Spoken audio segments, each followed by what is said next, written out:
is out on whether Fridays are awesome. It shows that CNN 10 out of 10 people agree. I'm Carl Azus, and our first stop today is in the Middle East. Officials worldwide are investigating an attack that happened last week in Syria. 89 people were killed and dozens more injured in what witnesses say was an assault involving a chemical weapon. The U.S. and some other countries blamed Syria's government for it. Syria and Russia, its most powerful ally, have denied it, saying terrorist groups were responsible.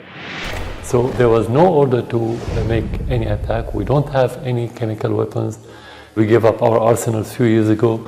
Even if we have them, we wouldn't use them, and we had never used our chemical arsenal in our history. That was a clip from the Syrian leader's first interview since the attack was made. It was distributed by AFP TV, but the organization was not allowed to record the interview. Syria's government did. President Assad's statements contradict the findings of the U.S. intelligence community. It said it intercepted communications between Syria's military and chemical experts discussing preparations for last week's chemical attack. U.S. officials have said there's no doubt that Syria's leader's responsible, but President Assad said the footage that appeared to show victims of the gas attack came from a terrorist organization, and he cast doubt on its authenticity. About the attack, as I said, it's not clear whether it happened or not, because how can you verify a video? We don't know whether those dead children, were they killed in Khan Sheikhoun, were they dead at all? British and Turkish authorities say their testing indicates a type of chemical weapon was used in the attack, and experts say only Syria's government would have been able to make that chemical or one like it. Primed and ready for a sixth nuclear test. Words describing North Korea from an organization that monitors the communist Asian country. Analysts from 38 North have been looking at satellite images. They say the increased activity at a North Korean testing site, like new equipment coming in and water being pumped into the area, it all suggests that another nuclear test is imminent. Even though the international community considers its nuclear program illegal, it's a source of national pride for North Korea and its controversial leader, Kim Jong-un. For foreign journalists allowed inside the country, getting a glimpse of him is a tightly controlled opportunity. It's not even 5 a.m. yet. I got woken up a few minutes ago with a call from reminders saying that we need to put on suits, bring light gear, and leave the hotel right now for a major event. We've been given these press bands, which we will now have to wear on our arms. It's a convoy of buses heading out.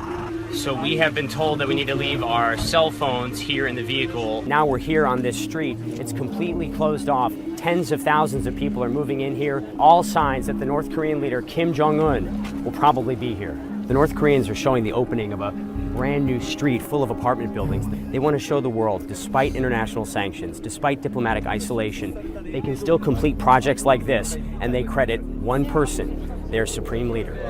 The crowd is silent. There's very heavy security. You can see top Workers' Party leadership lined up there. And when the military band plays one particular tune, that signals the North Korean leader, Kim Jong-un, is arriving.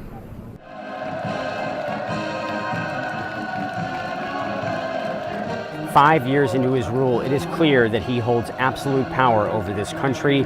Relaxed, confident, appearing firmly in control. And with that, Kim Jong-un cut the red ribbon, walked back to his black Mercedes limousine, and drove away.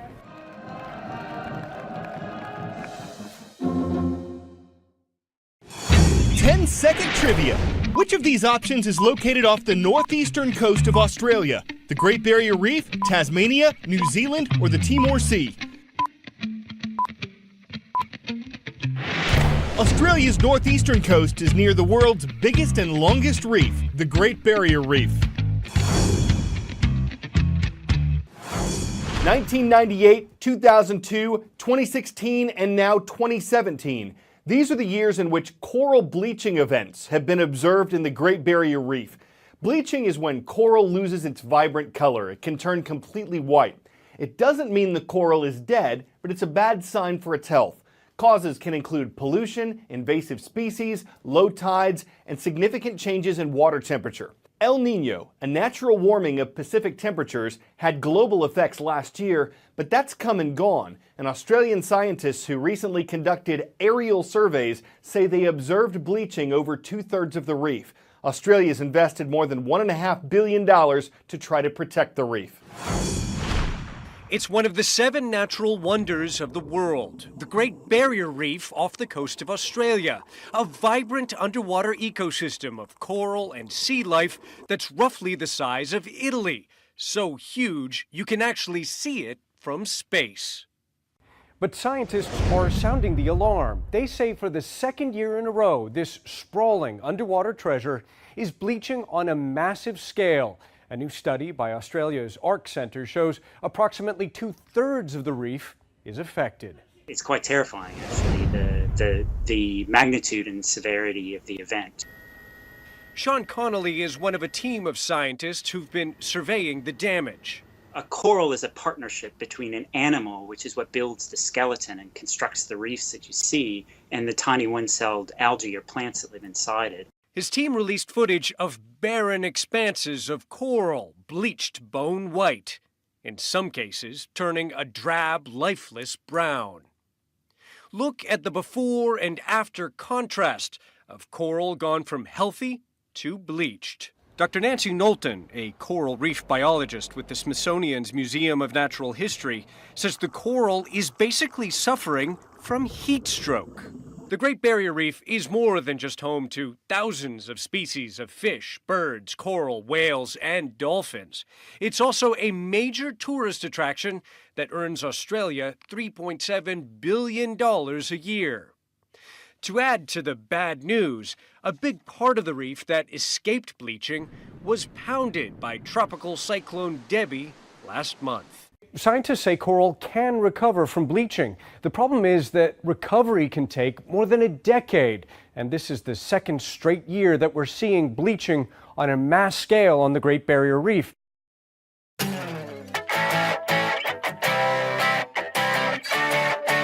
Mr. Trash Wheel sounds like a kid's toy, and at first glance, it kind of looks like one. But though the name's trashy, its game is clean. It uses the current of the Jones Falls River plus solar power to catch garbage floating downstream and keep it out of the Baltimore harbor. It puts the litter in a dumpster barge, and when that's full, it's switched out and towed away.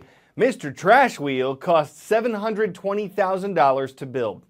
Was that an offer officials couldn't refuse? The money has gone to waste. So much has been thrown away. It's all being used for dirty work, though it didn't come from a slush fund. Mr. Trash Wheel makes cleaning up a debreeze. And to all of you who've said my puns are trash, well, there's proof. I'm Carl Azuz for CNN 10.